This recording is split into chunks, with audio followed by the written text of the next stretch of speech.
But then suddenly one day your child has a dark patch somewhere. It's like a clot that is happening somewhere. That is supposed to be a cause of concern.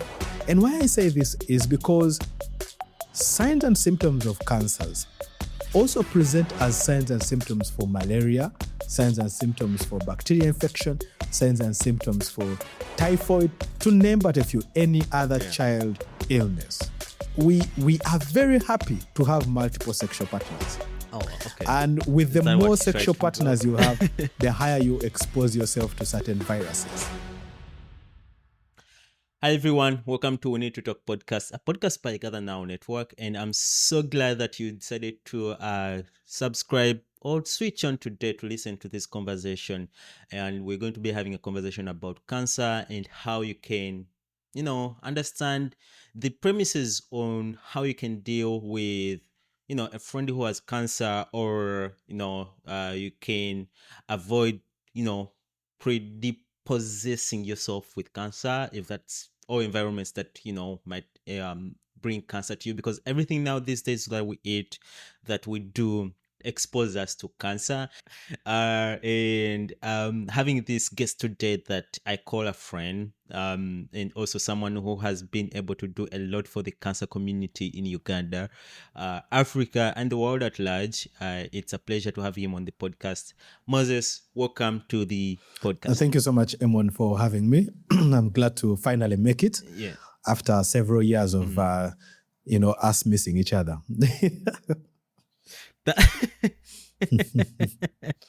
Not years, guy. You could say. 6 months is a lot of time.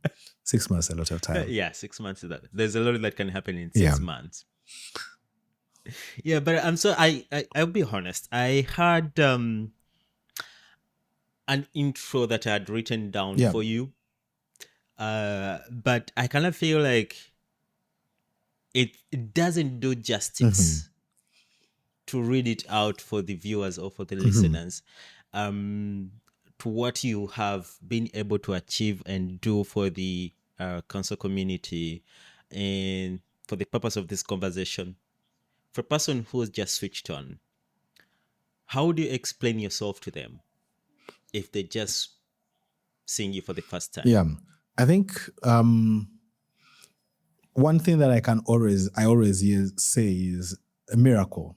I consider myself a miracle child, not because I was born as a miracle per se, but because of the journey that I've had to go through. In 1998, I was with my grandmother back in Katakwi district, which is by the greatest district Uganda has ever had and continues to have. Don't argue with me. The best fruits come from there. The best minds come from Katakwi. So one day I'm playing football with my friends, and I'm talking about football, soccer for the American community, football, because we use feet, not hands. I head back home. As I'm going back home, my left leg cannot touch the ground. And so I hop back home. I'm hopping back home. And when I tell my grandmother, she checks for my temperature and on the like. And at night, we find out that I actually have a very high temperature. And so what does grandmother do? We get onto treatment. We start treating malaria. We start treating all sorts of fevers. I am drinking all sorts of mukene soup because, when you're in the village, mukene soup is medicine itself. And so fast forward 2 weeks of treatment, nothing is changing. Now, that was perhaps the best part of it, that my grandmother, as uneducated as she was, because I think she only did up to primary 7. As uneducated as she was, she realized that 2 weeks of treating the same thing and nothing is changing meant that this was much bigger than she could manage. And so she writes to my mom, who by then was at Nsambia Hospital studying, because my mom had me when she was 17. She had me as a teenager. And so she was at Nsambia Hospital where she was studying lab technology. And then my mom, when she receives the letter, she asks one of my uncles who was meant to come to Kampala and asks him that when you go back to the village, please come back with Moses. Bring him to Kampala. Let us see if we can be able to find him treatment here, and then we can take him back home. We get to Nsambia Hospital, they do checks, and they find I have a rotting vertebrae. For those of you whose biology has quickly left your bodies and your minds, the vertebrae is one of those small bones on the spinal cord. Yeah? So one of those spinal cords, one of those vertebrae was rotting. And so there were two things that needed to be done. One, they could inject me with a medicine that would come from the US, or they could operate me and remove the rotting vertebrae. Now, when my mom asked the hospital how long the medicine would take, they told her it would take close to about 3 to 4 months to get into Uganda. About 4 or 5 months, something like that. I don't quite remember, because back then, things coming from the US would take quite some time. We didn't have, consistent flights coming into Uganda from the US as we do now. Yeah. And so mom and my relatives decided that, let's go for surgery. Of course, they warned her surgery has side effects. It could get paralyzed, blah, blah, blah. And she says, what is the alternative? The alternative is to wait. And in that time frame of waiting, he could lose his mobility entirely. And so we go for surgery. I think spent about 24 to 27 hours in theater. Now, because what happens is that they had to cut me from the backbone until the chest, and then they opened me up like a cow, Have you ever seen people cutting cows, Emon? Have you? Yes. Okay, good. So they opened the rib cage. Yeah. That's what they did to me. So they did that. Wow. They tried to clean it up. They removed the vertebrae and tried to replace it.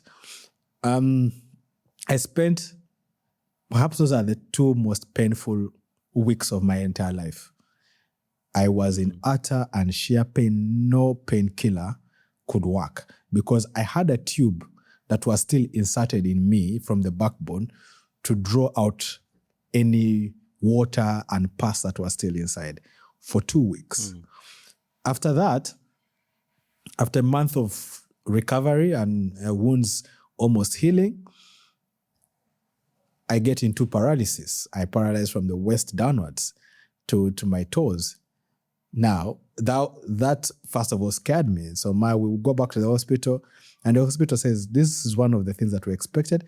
However, we're going to put him on physiotherapy, and we expect that he should be able to regain mobility.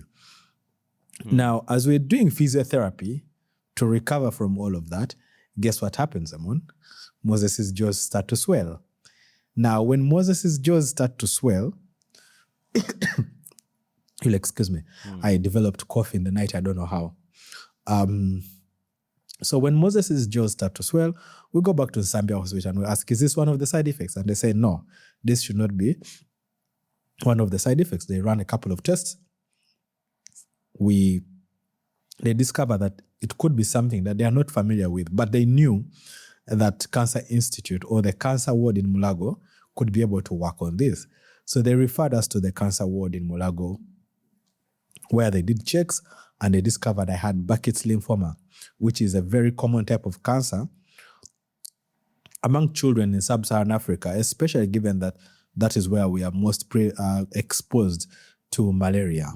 So fast forward, my mom is told that we have cancer, and then again, we're given 2 options. Yeah, one option, you could buy your own medicine that will be coming from the US. Time, but also extremely expensive.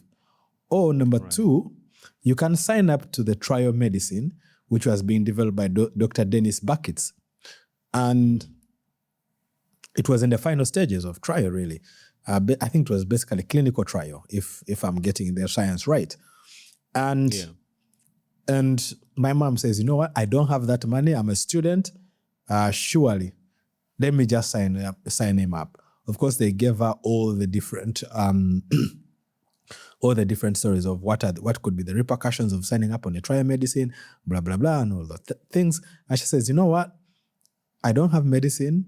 I don't want my child to die. If this can give us a fighting chance, let's roll with this. And we did. So we get onto the medicine and treatment, and I got treated for about 1 year and some. Now, while going through treatment, first of all, I want to say very many thanks to my family, my uncles, my aunties, most of my relatives, really. Every time, in the morning, mom would have to walk to Zambia to school and then walk back to the hospital in the evening. She's the one who spent the night with me. My aunties and uncles would come and spend the day with me, come with food, come with new, fresh clothes, and then head back home. They would leave me with porridge. I will tell you, I ate the right foods. Okay, I don't know if it were the right foods, but I ate food. I really had good food. I had vegetables. I had. They knew that my best dish was fresh fish and rice. So every time I had fresh fish and rice. I had porridge readily available. I had all these great meals. Fruits were readily available. But during that time, I remember we were in a ward that had children and adults. And every day you'd wake up, there would be someone being carried out of that ward in a body bag. And it got so much into my head that I started joking to my mom that every time they would be carrying out a body, I would joke to her and say, I'm next. And I knew death at that age because in 1994... How old were you? I was about 8 years and a half. 1999, now I was 9 years old. In 1994 and 1995, 94 I'd buried an aunt, 95 I'd buried an uncle. And I could see the pain that everyone had and what it meant to put someone in the ground and cover that ground for forever, for them not to be seen again. So I knew what death was, and I knew the pain that would come with it. So I would always joke to my mom and say, I'm next. And she would always cry and say, please don't say those things. Don't say you're next. But luckily, the doctors were always also supportive. They would say, Moses, you look on course to finish treatment. Now, fast forward 2000, the doctors tell my mom that I'm now cured. I'm good to go. I head back to the community. I go back to school. I do my primary 7 and at Mother Marjorie down in Buegere and Chirinya. I go to Seta High where I did all my 6 years in Seta High. And then I go to university. Now, remember when I told you that I'm a miracle child? Here is where things get interesting. At Makerere, while I was pursuing my bachelor's in information technology, what was interesting is that I got involved in the Mozilla community, Mozilla Firefox, Mozilla. Back then, between 2011 and 2015, the biggest tech brands were not anywhere in East Africa but Uganda.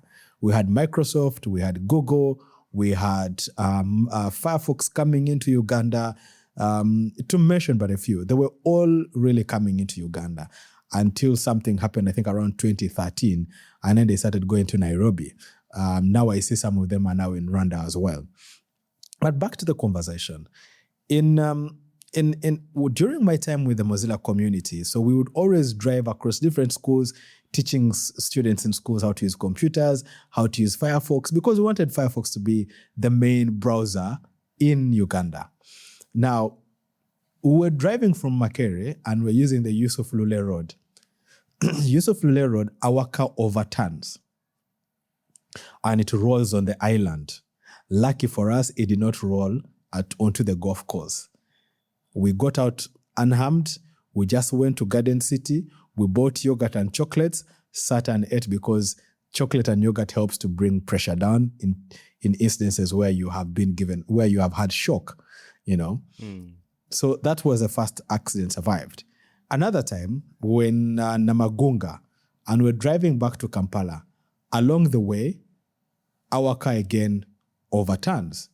And I got out, and a few of my friends had a few cuts here and there. I got out unharmed. Still a miracle child. So I've had incidences where I could have been taken, but God had his arm and said, you know what, you're still with us. I have a purpose for you.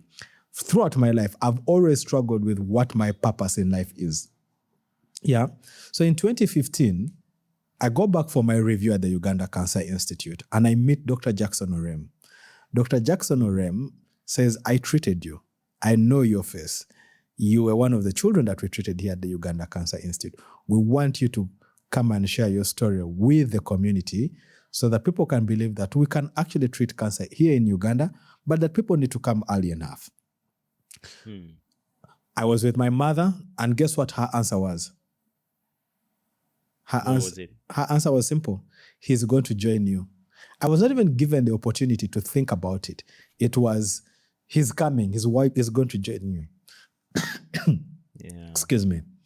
So then that begins my journey with the foundation, the Uganda Child Cancer Foundation.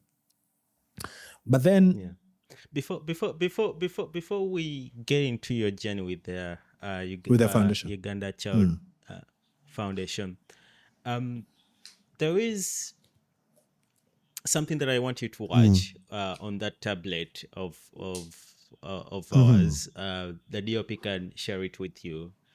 There are two pictures right there. One of the pictures shows you being treated or on a bed ridden, and the other picture shows the current Moses. What do you think that current Moses would be saying to that Moses who was on that bed right now? I think, what would you be saying to them right now? That I would be telling that Moses, it will get better, and you're bound to do great things in community and in the world. But that Moses would never believe this current Moses, because that Moses was in pain. That Moses was facing death. Because like I told you, I knew death at a very, very tender age. And so that young Moses would never believe the future Moses at any one single moment. He would just tell him, I know you're trying to console me, but I know what is ahead for me. I know what's inevitable for me. So the two would perhaps have an argument. And lo and behold, the truth is both of them can argue. Especially amongst themselves, they can argue. So, but I know they would argue, and maybe one would be able to convince the other at the end of the day. Do you have any vivid memory of you on that bed, like that one vivid memory that always comes back to you, besides what you've just narrated? Like the food was nice. Like where you can remember eating fish and rice. Because I guess, do you still eat that fish and rice? Absolutely. Only that now I'm reducing on the rice. Yeah. I don't know why, but yeah. Okay. Yeah. So do you have like any vivid memory of you on that bed? I do have a vivid memory. I think one of them being there was a day when one of the doctors was coming to collect blood samples from me, because the doctors always needed to kind of keep tabs with how the treatment is progressing. And previously I used to fight when a needle would enter my hand. And I remember that one day I just put my hand out and let him draw the blood that he wanted. And the doctor asked me, are you okay? And I told him, whatever fight I have, whatever situation I thought I have in terms of fighting this, I honestly do not think that I have it in me to fight what is inevitable. You need my blood either way. The needle is going to enter me anyway. And so we might as well get done with it so I can go back to rest. I think that was a turning point for me. That's when I reached a point of whatever happens, let it happen. I must also say that was a point where I learned how to accept death. Everyone struggles with accepting death. I learned how to accept death. I learned that death is inevitable for all of us. I learned that no matter what you do, when your time does eventually come, you will have no option but to go. Regardless, whether you're a believer in God, whether you're a non-believer, whether you're an atheist, it doesn't matter. When your time comes, it has come, and there's absolutely nothing that you can do about it. And do you still have Do you still have that belief right now? I still do hold it, that all of us are bound to die at a certain point. And I mean, it's the it is reality, but I believing it when you're facing to it, like death is in your face right I now. honestly still do. And I think perhaps it's made me a stronger person. It's made me a much, much better person because I no longer worry about things that I don't have control of. I focus my energy on things that I have control over. One of the rules I live by is, if you have control over something, why is it stressing you? If you don't have control over something, why is it stressing you? And so until that moment, until that point where you learn how to appreciate that, you still live in fear. And perhaps it's also something that has made me understand that my purpose in the world is not self-actualization. It's not the abundance of wealth. It's about the purpose that I have to live on this universe. And maybe we'll talk about that later during the course of the episode, that you have to find what is it that you bring to the world. You know, you could be the best marketeer, but that is not your purpose in the world. There is an entirely different purpose in the world. I think that's one of the things that we need to keep teaching our young people, that you need to find out your purpose in the world is. It's not easy to find it unless you're ready for it. But when you find out what your purpose in the world is, it makes you a much, much better person. You're able to navigate stress. You're able to navigate success. You're able to navigate each and everything that comes your way. Purpose keeps you grounded. Purpose keeps you focused. Purpose gives you direction. So for me, it's at that point that I say death is no longer scared to me, because I learned that death is something that all of us are going to see, are going to experience. And so I now live each day with the question of, how am I living my purpose to the fullest? Moses, how big is a challenge or a problem of cancer in the world right now? That's a very, very big question. Let me not paint cancer from the world's perspective. Let me paint cancer from the perspective of sub-Saharan Africa. According to the World Health, sub-Saharan Africa, over 735,000 people get cancer in sub-Saharan Africa. To bring it closer, over 36,000 people in Uganda get cancer in Uganda, according to the belief of the numbers. However, of the 36,000, only 9,000 of those get diagnosed. 7,000 to 9,000 of those get diagnosed at the Uganda Cancer Institute annually. Now, to bring it even smaller to now my area of interest, to children, over 3,200 children are believed to get cancer in Uganda. 3,200. But annually, only about 1,000 of those get diagnosed. And 800 of those get diagnosed at the Uganda Cancer Institute. Now, those are staggering numbers. Now, they're scary. I know. Now, to paint the picture even further, in the first world countries, in the USA, in the UK, in Russia, in China, South Korea, to mention but a few, those first world countries, their survival rates are between 80 to 90%.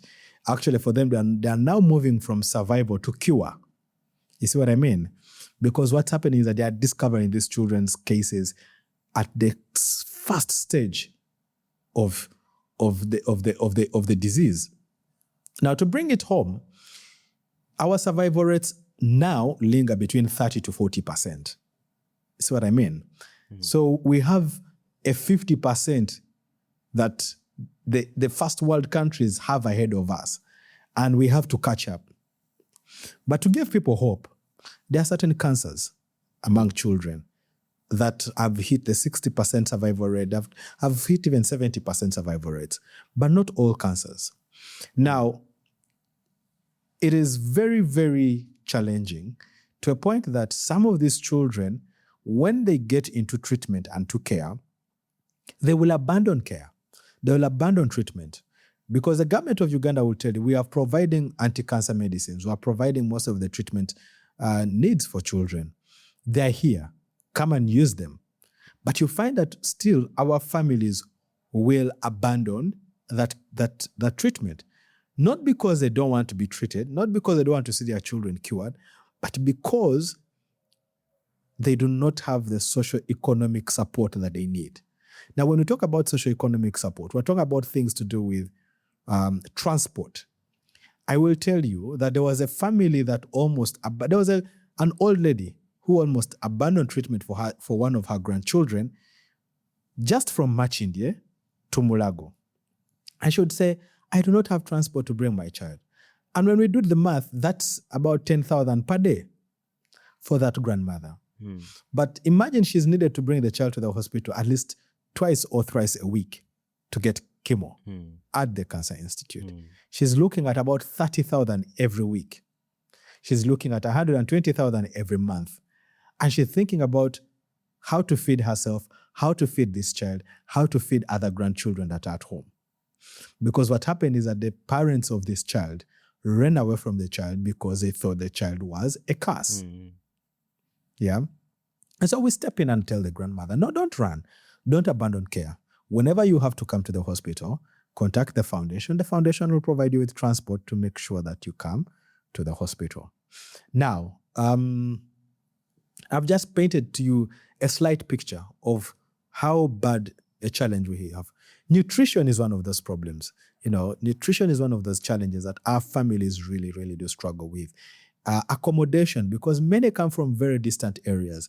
And so coming from Katakwi to Kampala and you have no relatives, you are definitely going to be forced to try and pay accommodation 50,000 every night. But for how long can someone from Katakwi pay 50,000 every night? How long can someone from Karamoja, from Kitugumu, pay that 50,000? From Luwero, by the way, how long can they be able to pay that 50,000? It's staggering. It's one of those situations where you find yourself and you think to yourself, how have we failed ourselves as a community? How have we failed ourselves as a society? Yeah. Right. The thing about the problem of cancer and how we understand it, you just mentioned something about the grandma who tried to abandon one of the kids, and just because they thought the kid is cursed. Why ain't we having more Ugandans get to know some of the symptoms or signs of like cancer? Because even you, like, from the talking about how you were playing soccer and then gotten to know that you have a rotting, what did you call it? Vertebrae. Vertebra. Your grandma, your grandma took time, after like going through various things of like, giving you herbs, soups, trying here and there, think different things. But she didn't know, back then, which is something very, becomes very hard for like very many Ugandans. Because I'm thinking about the level of a normal Ugandan. And when I talk about like a normal Ugandan, this person who, maybe earn 3K every day, and out of that 3K, he's gonna feed 5 kids. He has to make sure the light is on in the house. That's right. He has to make sure the bills are paid. That's right. And someone comes up and they have, all symptoms of cancer. How are they going to be aware that this is a symptom of cancer? Because like right now, if someone gets malaria in Uganda, they'll have symptoms and the mom or dad will tell, this kid has malaria, because we have done some advocacy, we've done some, Rampant education. training around Yeah. that. Yes. So where is the gap between someone identifying that this is the challenge or this is the symptom of this? Is it complicated even to identify? So cancer is complex to identify. And why it's complex to identify is because cancer is basically cells growing abnormally. They become rogue. They decide that, you know what, we're no longer going to do things the way Emon's normal system wants us to behave. And so it becomes difficult. You have to use specialized technology, but also someone has to be specialized in identifying those cells. Now, so there are no like physical symptoms of like identifying. Of course there are. Of course there are. Different cancers have different symptoms. For instance, but now I'll start with children, and this is maybe for those parents who are watching and following closely. One thing that we always say is you have to be an extremely vigilant parent. You have to be extremely present in your child's life. And this comes at a time when I have been following a very interesting conversation on social media about those who want children and those who don't want to have children. Very, very interesting conversations. That conversation. I've not had a child yet, but I definitely do want to have children in the future. But to be present in your child's life is not for your child to see you every day. Okay? To be present in your child's life. Repeat that. To be present in your child's life is not for your child to see you every day. To be present in your child's life is for your child to have an engagement with you at least every day. You see what I mean? There's a difference between your child seeing you and there's a difference between your child engaging with you. When your child engages with you, they create a relationship with you. You create a bond with them. But most importantly, you get to understand who your child is. I'll refer you, there's a video that moved around, I think sometime last year. I think I must have seen it on Instagram when I was still on Instagram. And a school invited parents to identify their children by their legs. Yeah? That's hard. That's very hard, especially if you're not involved in your child's life. Okay? Now, Even when you're involved, I think it would be hard. I was very impressed with the number of men who were able to pull their child, and it was actually their child. But of course, there were many men who could not identify their children. And there were also women who could not identify their children. They kept pulling other people's children. But to bring it back to our conversation, our topic of conversation, that alone is just a way for you to understand that my child has a scarring around their ankle. My child is light-skinned, but there is a birthmark that cuts here. Yeah. But if your child the skin is flawless, light skin or brown skin, and there's nothing that has turned dark or something like that, but then suddenly one day your child has a dark patch somewhere, it's like a clot that is happening somewhere, that is supposed to be a cause of concern. And why I say this, Emon, is because signs and symptoms of cancers also present as signs and symptoms for malaria, signs and symptoms for bacterial infection, signs and symptoms for typhoid, to name but a few, any other child illness, But you have to be a vigilant parent that if you've been treating malaria for 2 weeks, surely that is no longer malaria. That is something else that you're supposed to be looking out for. Can you run to the hospital? And what we always emphasize to our people is, we're not saying that when you bring your child to the Cancer Institute, you're going to, instantly that child has cancer. No, we're just saying, go to the Cancer Institute, have that cancer ruled out. You see what I mean? That let the doctors tell you, this is not cancer. And there have been numerous cases like that, where parents come worried, oh my God, my child has cancer. They do tests, they do scans, they do everything. And the doctors say, this is not cancerous, this is something else. We recommend you go to the Heart Institute. We recommend you go and, do other tests. It could be something to do with, the neural system or something like that. And there have been several of those. it helps because if you are such a quick parent, you come and rule it out, it means that even if the cancer was discovered, the chances of it being discovered at stage 1 and stage 2 are extremely, extremely high. Okay? What the doctors have also said is, if the cancer is discovered at stage 1 at stage 2 for children, the high likelihood is that they will finish treatment in 6 to 8 months. And they're back in school, they're back to being their normal selves. Now, when it is stage 3 and stage 4, you find some cancers, the child has to stay in care for a year and a half. Stage 4, it can even be 2 years, depending on the type of cancer. It's really down to you as a parent to know who my child is. If your child is an active child and then suddenly they become docile, they become lazy, that's a cause for concern. If your child was a child that could run, but now walking from here up to the main road, which is, by the way, not even 100 meters, and they are panting like someone has been chasing them for 3 kilometers, there's a cause for concern. And by the way, most children, they could run 2 kilometers and not even pant. It's easy work for them. You see what I mean? It's really easy work, unless there's a dog that is chasing them. I know this because I was once chased by a dog, and I But this, I guess the two questions here that I need to follow up with that.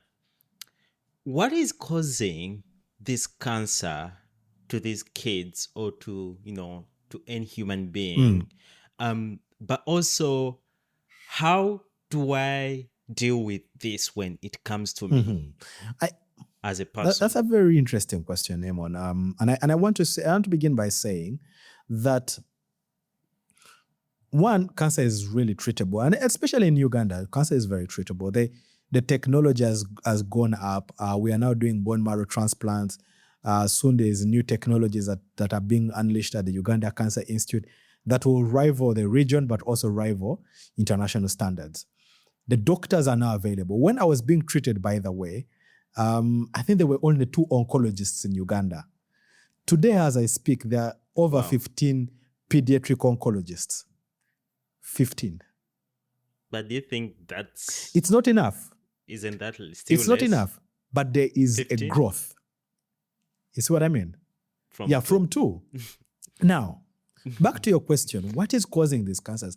There is nothing, according to the information that I read and when I listen to doctors, there is not a direct cause of cancer, but there are what we call risk factors. Now, risk factors are things that predispose you to chances of getting cancer. I'll start with adults because many of people who are watching are adults. Then I'll come to children that we take care of. Now, with adults, you find that with adults, for women, there's what we call the HPV virus. That is a virus that is sexually transmittable, okay?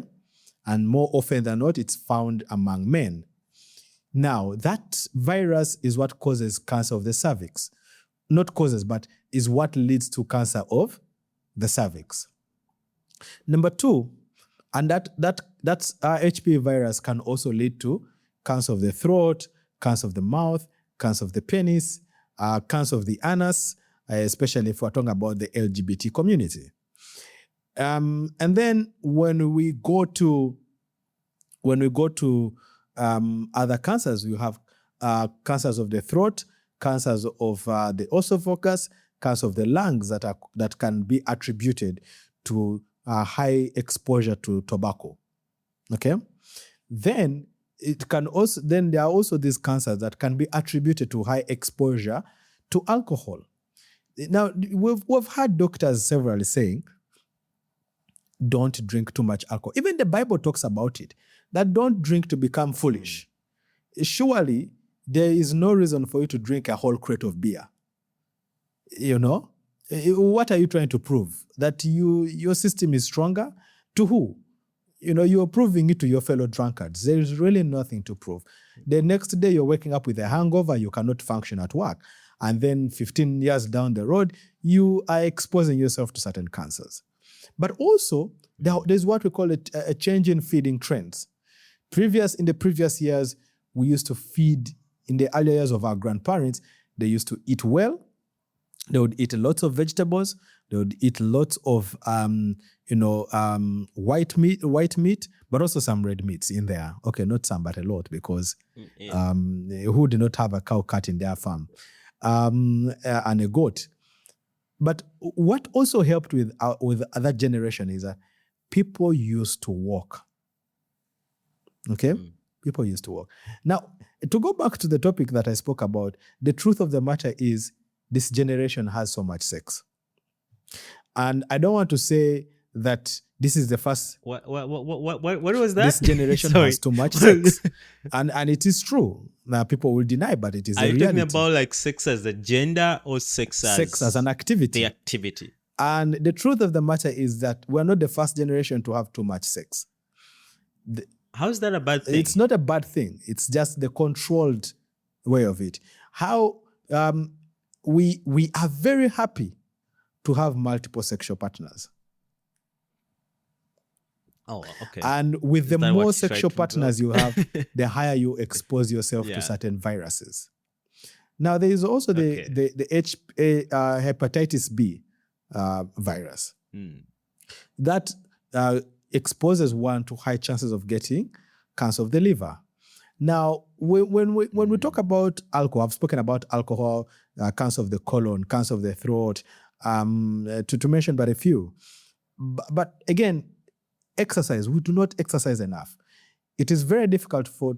Speaking about like exercise, how is it that someone who is fit, healthier than me, like 100 times better, gets cancer? How is it possible? Again, it's not just about being fit. It's about your lifestyle. Because cancer, and not just cancer, but non-communicable diseases, and the non-communicable diseases are these.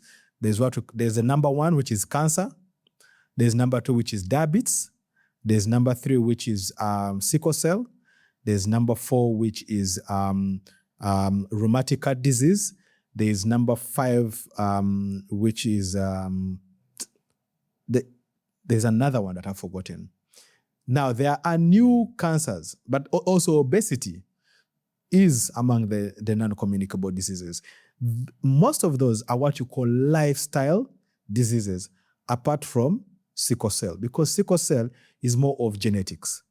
That if someone who is a sickle cell carrier has a child with someone who is a sickler, the chances of them having a child who is a sickle cell warrior are very, very high. Okay? Now, obesity comes from the way we feed. All right? And we've seen that the percentages of obesity have really, really, really gone high. Number 2, again, with lifestyle, it's not just about exercise and exercise. It's about what else are you doing. If you are exercising but drinking so much alcohol, you are not doing yourself any justice. You see what I mean? If you are exercising but you're not eating well, you are constantly just eating pork, meat, rice, and all these things. All the sugars of the world are just in your system. You're not doing yourself. So what should I eat then? You can eat, because from what you're saying, all the things you're talking about are like the staple foods of a normal Ugandan. I think one of the things that the medical people have constantly said is, you can eat, you can drink, but at what quantities? Because like I said earlier, your body doesn't need 24 bottles of beer and 2 bottles of gin. Your body could just need a shot of the gin. That's enough. Okay. Your body could need a glass of wine. Before we started recording, we talked about ketosis and the keto diet and everything. And the way how it's been marketed or branded, it makes me wonder if it's the right direction to, avoid getting cancer. No, the thing is I want to say, and I want to constantly agree with the doctors, because medical doctors base off their information from studies. Now, one of the doctors that I love to listen to speaking, Dr. Noleb Mugisha, I think he calls him Dr. Nolo Mujisha. He says that the body actually needs a fistful. That's the amount of food your body needs when you're eating. What's that? Like a fist. Yeah. If you're serving food, it should not be more than a fist, because that's how much your body needs. Yeah. No, because you're going to have a meal in the morning, you're going to have a meal in the afternoon, you're going to have a meal in the evening. But also, so I should eat like a fist, like a size of that, whatever a size of this fist. A size of this fist. Oh my God. Yeah. Crazy, isn't it? Very, very crazy. Science is a very. I'm just thinking about it, and I'm like, you think about how you're crazy. Just going to take in 4 forks. Yeah.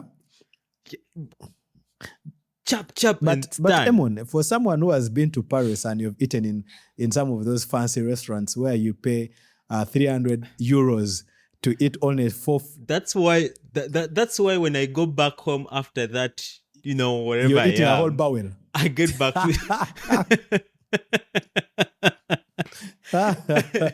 but so that's what the scientists say. And most of the doctors will tell you it is okay. And by the way, you'll find doctors will also drink a soda or two once in a week.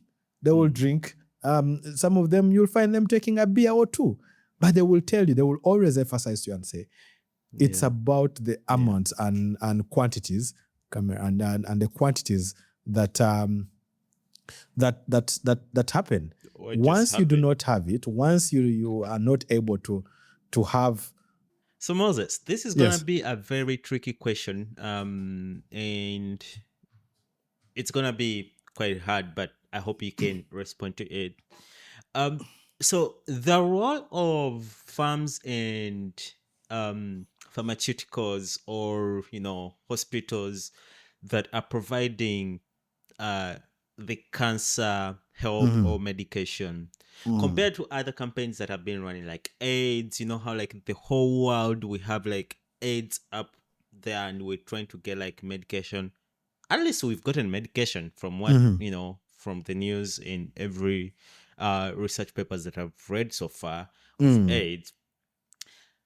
Do you think there are conspiracy theories about farms are keeping this going so that they can get more money?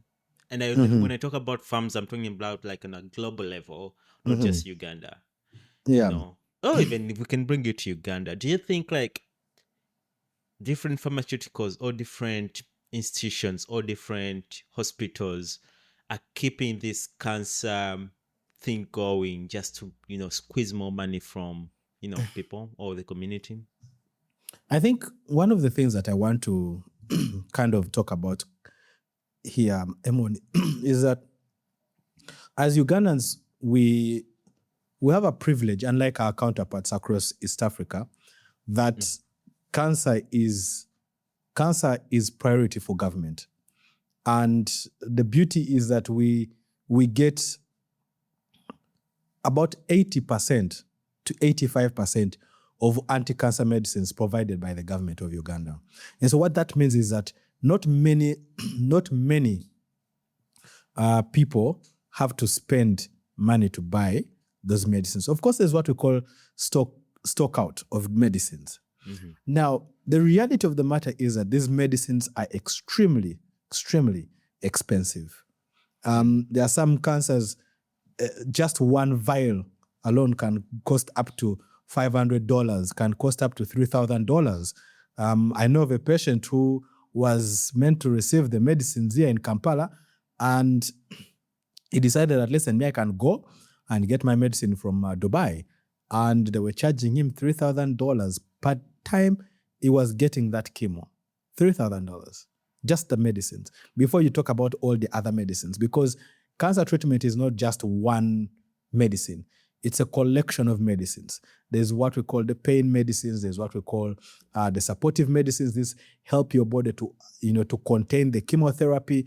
There's what we call, I've talked about the pain relievers, but also the antibiotics. These are really, really designed to make sure that your body does not collapse in light of the chemotherapy. Now, the chemotherapy is not a type of medicine. Chemotherapy is basically a mixture of anti-cancer medicines that are then infused into your body. Yeah. Okay? Now, the truth is that these medicines are very expensive. And the truth is that the pharmaceuticals hold up the power. They really do hold up the power. Yeah. Because either way, we need these medicines. Of course, the conversations have gotten started at all levels to see how nations can engage with pharmaceuticals to reduce the cost of these medicines so that more people can be treated, more people can be cured. But again, these are pharmaceuticals that are operating on profit basis. They have to make profit, you know.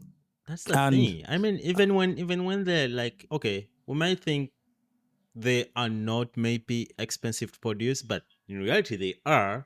But then when the pharmaceuticals, or if these firms hold like so much power that they decide when and when not to, take a course direction, I still see it as a very big challenge when it comes to like having a cancer-free world that we want. Yeah. So, again, the reality of the matter is that these are all challenges, irregardless of anything, Emon. And to anyone that is watching, cancer is a bad disease. It's a horrible disease. Cancer is a torturous disease. For many who have had someone suffering from cancer, you know the pain and anguish. You know the self-rejection, the self-doubt that comes with treatment of cancer. You know the moments where you feel you are at the mercy of death. You see what I mean? What would you tell? Sorry, go ahead. Go ahead. But we also have to understand that the people who are manufacturing these medicines are in the business of making profits, because at the end of the day, it is, like you said, it's expensive to make these medicines. What would you tell to someone who's just gotten news right now that either their friend or family member or themselves that they have cancer? What would be your word to them right now? I have a friend, he's called Gonzalo. He used to ref at with the Uganda Rugby. And I didn't know that Gonzalo had cancer. And so one day I met Gonzalo as he was going for his chemo. And I asked him, hey, who have you brought? And he tells me, I've brought myself. And even after having walked this journey myself several years, Emon, I still get taken aback by when someone tells me that they have cancer, because I know the journey that they're going to embark on. I start picturing it. And he told me about his disease. And I told him, listen, do a few things. Listen to what your doctor says. Do everything that your doctor says you should do. Feed well. Hydrate as much as you can. But have belief that you're going to beat the cancer. Because the body responds to the mind. Once your mind gets defeated, your body gets defeated. I was speaking to a border man recently, not recently, about 2-3 years ago.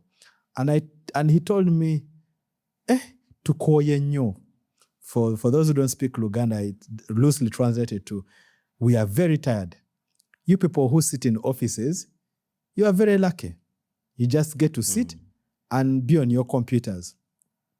And I told him, it is true that you get tired, and most times you get tired by the body. But when I get tired, it's my mind that gets tired. When my mind gets tired, the only thing my mind wants to do is to go and put me down in bed and sleep. Because nothing else can function when my mind is not functioning. And so you have to keep a positive mind. It is very, very difficult to ask someone who has just gotten that news to keep a positive mind when they have seen so many people dying from the disease. It's very difficult to ask a family member to keep a positive mind when they have seen several people dying of cancer, and now someone close to them has gotten the news that they have cancer. You'd be seen as a stupid person to tell them to to be positive. But I try to tell them, listen, Yeah. try to be positive. Try to, be there. But also I keep reminding caretakers, there comes a moment when when your patient wants time alone. And it is very, very important that you allow them to have that time, that you allow them to have that moment to just sit under a tree by themselves without you asking them if they are okay, if they are doing well, if they are hungry. So many questions become irritable to these people. And so sometimes you have to ask them, would you want to be given some free time? If not, you don't even have to ask them. You can see it. And then you give them that free time. Because sometimes we just want to be in a place where I can catch a breath and not listen to anyone, but listen to birds, soak in the air. Unfortunately, today's air is not very breathable, but soak in the air, soak in the moment, and appreciate the world, Because sometimes some of them are struggling with, is it worth it? Yeah. Now, when you come and ask them 1,000 questions, you validate them that it's not worth it. Because now they feel like you're burdening them, but they are also being a burden to you. Yeah. Well, Moses, we have a few minutes to end this episode. I believe we have like a lot of things to talk about when it comes to cancer and how we can, live a cancer-free world or a cancer-free life. Your work at UCCF, briefly tell us what you do with UCCF and what you guys are doing to advocate or to show up for people with cancer. I started volunteering at UCCF in 2016. And then I left around 2018. And 2020, I had to come back to volunteer again. And volunteering to lead the team towards where the foundation would be today. I must say I've been privileged enough to work with some of the most amazing people, some of the most selfless people I've ever met, because it's not easy for someone to work when they're not being paid and still deliver to ensure that a child is priority. I'll tell you, Emon, for some of the people that I've worked with, they started seeing pay when we started doing research projects. But the work that we do prioritizes children, prioritizes the needs of a child. That there are children who don't have nutrition, they don't have transport. And my role has always been, can I convince the community to donate something, donate towards this child, donate towards this family, that let this family not lack transport so they can also be cured. Let this family not lack food so they can keep within care. Let this, ideally, let them have anything that can comfort them to make sure that this child finishes treatment. Of course, the foundation does so many other things like awareness and all these things. But at the end of the day, the primary reason for the existence of the foundation is the child. Once we go away from saving a child to other things, then the foundation would have lost track and I would have failed in my capacity. You asked me what I do at the foundation. I lead the team and I am very, like I said, I'm very, very proud to say I work with those amazing people. Okay. Are you hopeful as a person? I am very hopeful. I'll tell you why. In 2020, when we started the work with the foundation, we would have about 19, 20 children surviving, every year. As of last year, in September 2025, together with the Cancer Institute, the foundation celebrated 54 children who had survived in just between 2024 and 2025. 54. And so I'm very hopeful, Amon, that maybe in 2030, we'll go from saying we have celebrated 54 children. Throughout the year of 2026 or 2030, over 30 children, over 100 and something children survived. And I know it's possible, Amon, because I'll give you a reason. One, the foundation has improved on its fundraising initiatives. We have the Childhood Cancer Color Run, which luckily my friends from Endiro Coffee became part of. And people purchase kits, they come and run. Then we got what we call the Guardian Angel. The Guardian Angel, Emon, people started coming for the Guardian Angel. They contribute monthly towards the Guardian Angel, and that money all goes towards supporting these children. There are birthday celebrations that happen every last Saturday of the month at the Cancer Institute, and people pay. Surprisingly, people pay to come and play with these children. That money that they pay, that money is used to buy medicines for these children, to buy clothes, to buy shoes, to buy gifts, dolls, to buy sanitary towels for the mothers, to buy pampers and diapers for these children. And all this we have seen that has improved on how parents keep in care. Previously, you find a mother will tell you after 4 months, I can't do this anymore. Now, you're not hearing that I can't do this anymore. What you're hearing is, I have to find a way to keep the other children at home, to keep checking on the children at home, while I look after this one who is at the hospital. And it's very difficult because most mothers, most women lose their marriages. And I don't want to say that it's only women who lose marriages. But the biggest percentage is women who lose their husbands. There have been men that have lost their wives because of a child being diagnosed with cancer. But the ultimate reality is cancer creates a big burden in families, breaks families, and all these things. Because for many people, cancer is a curse. For many people, cancer is witchcraft.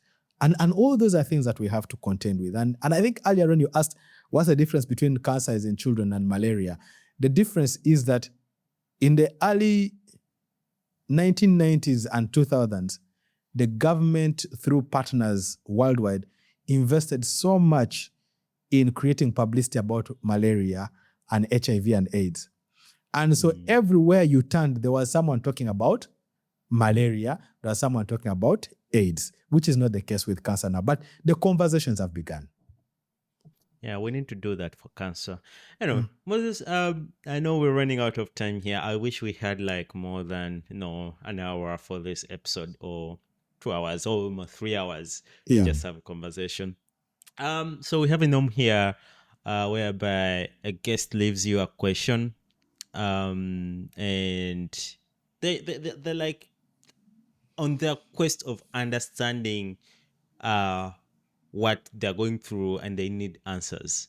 So the question that was left for you is, if you woke up as a different person tomorrow, what would be different and what would be the same? Oh, wow. That's a very, very powerful question.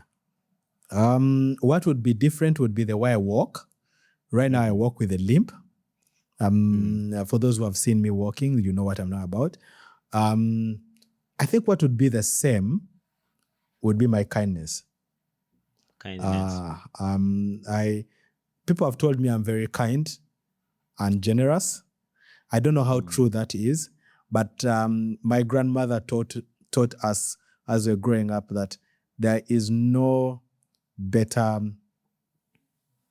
act of humanity like kindness. There's no reason for you to bypass someone without greeting them, because there's a high likelihood that you'll reach in front and you get lost and you have to come back to this person you bypassed to ask for directions. And she said, don't let that not be the reason as to why you greet someone. Greet someone because you know that it's human. It's the right thing to do. It's the right thing to do. It's good to greet people. It's good to say hi. And those are the values that I've grown up with. I don't want to talk about the other values of things that my mother taught me, because we might not leave this podcast. What would be your next question to our next guest? And my question to the next guest would be,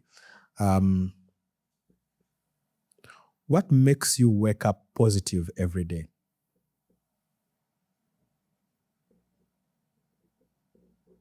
That's a very good question. Okay, when you say positive, someone might be positive. Are you talking about sickness? Okay, what makes you wake up positive minded every day? Hmm. Okay. Well, is there anything that we have not talked about that you feel we need to talk about? Yeah, I have a very hate relationship with sports. I love Okay. sports so much because it's what keeps me sane. But also it hates me so much because it doesn't give me so many success stories. Maybe that's what's keeping you going, Absolutely. because you're looking for that success story. Yes, And the and moment you get that one success story, maybe you will be like, okay, now what? I mean, I might have to take leave for about 2 months to go to a different place and just celebrate that success. But Moses, thank you so much for the work you're doing. Personally, I've been able to see the work of your hands, and I've been able to interact with what you do at the institute, but also see you uh, interact with different parties, to help people with cancer, to help children with cancer. I remember this one time vividly.